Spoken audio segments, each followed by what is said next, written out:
Қайырлы күн достар. Мінеки қыстың қамын жазды ойла деп банкі жабуды, салат басуды барлығын жасап жатырмыз. Басқа да рецепттер бойынша, компот, вареньяның рецепттері бойынша менің каналымнан көре аласыздар. Бүгін міне қараөріктен компот басқан едім. Өте оңай рецепт, өте оңай жасалатын компот десек те болады. Олай болса, менімен бірге жасап көріңіздер.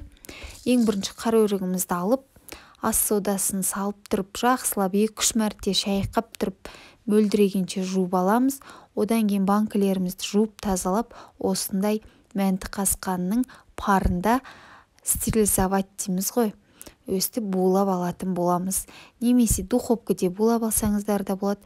Осылай темір қақпақтарыңызды ыстық суда бір бұрқ еткізіп қайнатып аласыздар.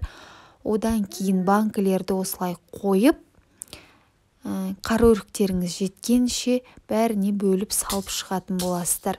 Мен қараөрікті осылай қалағанымша салам. Кейде толтырып салсаңыздар да болады, жартылай салсаңыздар да болады. Ол өз еріктеріңізде. Менде 2 литрлік банкіге 200 грамм құм шекер саламын. Сол кезде дәмі күшті болып, кәдімгідей жақсы болып шығады. Қысты күні қайнақ суды құйып жіберіп, ары қарай іше бересіздер. Одан кейін қайнап тұрған суымызды, сақырлап тұрған суымызды өстіп, құйып банкілерімізді толтырып аламыз. Одан кейін қақпағымыздың бірден жауып, төңкеріп қоя бересіздер. Өте оңай жасалатын компот жолы. Мінеки, бұл компоттың атылмау фишкасында бұл банкілеріңіз бен крышкаларыңыз жақсылап жуылып, жақсылап жабылса болғаны. Қыстай сақталып тұра береді. Тіпті көктемде де ішулеріңізге болады. Мінеки, банкілеріңіз жапқан кезде су ақпай тұрса, онда жақсы жабылды деген сөз. Егер су тамшылайтын болса, осынан онда міндетті түрде крышкаларыңызды, яғни қақпағын ауыстырып, басқа қақпақ салыңыздар.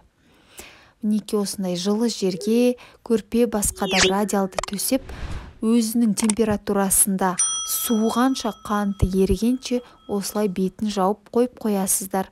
Одан кейін қыстай рахатын көріп ішетін боласыздар. Жасап көріңіздер. Көп рахмет.